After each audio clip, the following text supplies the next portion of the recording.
আরজিকর ঘটনার প্রতিবাদে বুধবারেও এমার্জেন্সি পরিষেবা চালু রেখে আরামবাগ মেডিকেল কলেজ ও হাসপাতালেও চলে কর্মবিরতি ধর্না। মঙ্গলবারের পর বুধবারেও মেডিকেল কলেজের পড়ুয়া ও চিকিৎসক, নার্স সহ স্বাস্থ্যকর্মীরা কর্মবিরতির ডাক দিয়ে ধর্না শুরু করে। জানা যায়, গত বৃহস্পতিবার কলকাতা আরজিকর হাসপাতালে এক তরুণী চিকিৎসকের অস্বাভাবিক মৃত্যু ঘিরে রাজ্য জুড়ে চলছে আন্দোলনের ঢেউ। ঘটনার প্রতিবাদে অভিযুক্তের শাস্তির দাবিতে কলকাতা সহ রাজ্যের বিভিন্ন হাসপাতাল ও চিকিৎসা কেন্দ্রে দফায় দফায় আন্দোলনের ঝড় ওঠে। সেই মতো মঙ্গলবার থেকে আরামবাগ মেডিকেল কলেজ ও হাসপাতালেও কর্মবিরতি ডেকে ধর্নায় বসলেন মেডিকেল পড়ুয়া ও জুনিয়র চিকিৎসকরা। বুধবার সেই আন্দোলনে সামিল হয় চিকিৎসক, নার্স, স্বাস্থ্যকর্মী সহ অন্যান্যরা। তাদের দাবি, এই ঘটনায় জড়িত দোষীদের সামনে এনে তাদের শাস্তি দিতে হবে এবং যতক্ষণ না তাদের শাস্তি হচ্ছে ততদিন চলবে এই কর্মসূচি। জানা গেছে, কর্মবিরতির ফলে সকালে আউটডোর পরিষেবা বন্ধ রাখা হলেও বেলার দিকে হাসপাতালের এমার্জেন্সি বিভাগে দেয়া হয় আউটডোর পরিষেবা এবং সব সময়ের জন্য চালু রাখা হয়েছে এমার্জেন্সি পরিষেবা। আমরা আরজি করে যে ঘটনা ঘটেছে তার জন্য আজকে স্ট্রাইক ডেকেছি। আজকে আউটডোর বন্ধ আছে, 8টা থেকে 4টে পর্যন্ত হসপিটালের সমস্ত ডিউটি বন্ধ আছে, শুধু ইমার্জেন্সি চালু আছে এবং সেটাই চলছে এখন।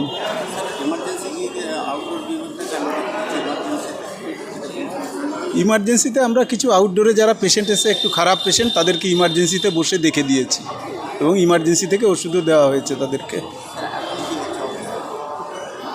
এখন এটাই চলছে, ইমার্জেন্সি পেশেন্টকে দেখা হচ্ছে এবং যারা আউটডোর থেকে ইমার্জেন্সিতে যাচ্ছে 2-1 কিছু লোক। এমনি আউটডোরে আজকে কম লোক এসছে, লোকে জেনেও গেছে যে আজকে স্ট্রাইক আছে, সেজন্য কিছু কম লোক আসছে। যারা আসছে তাদেরকে আমরা ইমার্জেন্সি থেকে দেখে দিচ্ছি, যারা খারাপ আছে ইমার্জেন্সি পেশেন্ট। এখন সেটাই চলছে। না, আমরা ইমার্জেন্সিতে ছিলাম এতক্ষণ, এখনই এখানে দেখতে এলাম, আবার ইমার্জেন্সিতে যাব। এখানে একটা অবস্থান হচ্ছে, ডাক্তাররা সবাই অবস্থান করছে। যাদের ইমার্জেন্সি ডিউটি নেই তারা এখানে অবস্থান করছে। আমরা ইমার্জেন্সিতেই ছিলাম, ইমার্জেন্সি থেকে এখানে কিছুক্ষণ এলাম, আবার ইমার্জেন্সিতেই যাব।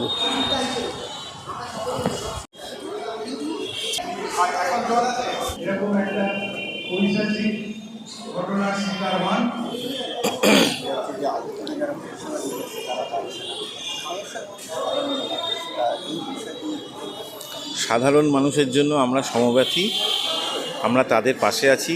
আমরা চাইছি যে তারাও আমাদের পাশে আসুক, আমাদের এই আন্দোলনের সাথে থাকুক। তার কারণ হচ্ছে, আমরা আউটডোর বন্ধ রেখেছি একদিনের জন্য, কিন্তু আমাদের সমস্ত বাকি পরিষেবা সবই চলছে। আমাদের যারা ভিজিটিং কনসালটেন্ট আছেন বা জুনিয়র ডক্টরস আছেন, সবাই আমরা এমার্জেন্সি সার্ভিস এবং অন্যান্য ইনডোর যে সার্ভিস আছে সেগুলো সমস্ত কিছুই চলছে। এই টোকেন আন্দোলনটা না হলে মানুষের কাছে এই বার্তাটা যাওয়া দরকার, কি ঘটেছে নারকীয় ঘটনা, মানুষ যাতে আরও আমাদের পাশে থাকে। আমরা জানি মানুষ আমাদের পাশেই থাকবে। মানুষের জন্য আমরা সবসময় ছিলাম, সবসময় আমরা সার্ভিস দিয়েছি এবং বর্তমানেও দেব। এই ঘটনার পূর্ণাঙ্গ পরিপূর্ণ তদন্ত এবং যত দ্রুত সম্ভব দোষীদের চিহ্নিতকরণ এবং তার উপযুক্ত শাস্তির ব্যবস্থা করা।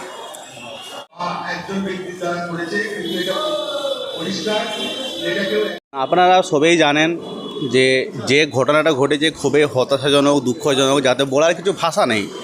এর মধ্যে যেসব ঘটনাগুলো আরও ঘটছে, যেটা তথ্য লোপাটের চেষ্টা আমাদের মনে হচ্ছে, যেটা আমরা সন্দেহ করেছিলাম যে যেখানে একজন মারা গেছে, যেখানে সিজ হওয়ার কথা, সেই জায়গায় কনস্ট্রাকশন চলছে, এটা কিভাবে হতে পারে?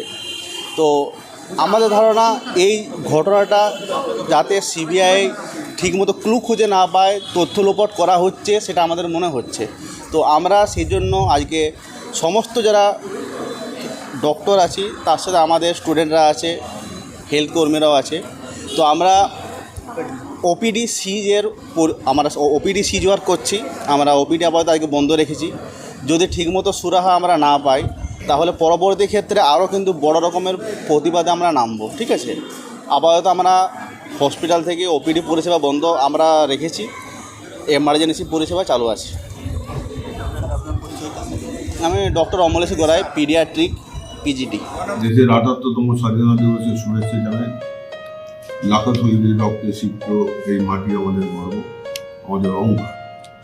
এই স্বাধীনতা দিবসে দেশের সেই বীর শহীদদের প্রতি অন্তর থেকে শ্রদ্ধা নিবেদন করি, যারা আমাদের শান্তির জন্য বীরত্বের সঙ্গে লড়াই করেছিলেন। শহীদদের বিনম্র শ্রদ্ধা জানিয়ে আসুন সকলে মিলে দেশের স্বাধীনতা দিবস উদযাপন করি। আমার আরামবাগবাসী সহ দেশের প্রতিটি মানুষকে জানাই স্বাধীনতা দিবসে অনেক অনেক শুভেচ্ছা, অভিনন্দন, ভালোবাসা। ধন্যবাদ।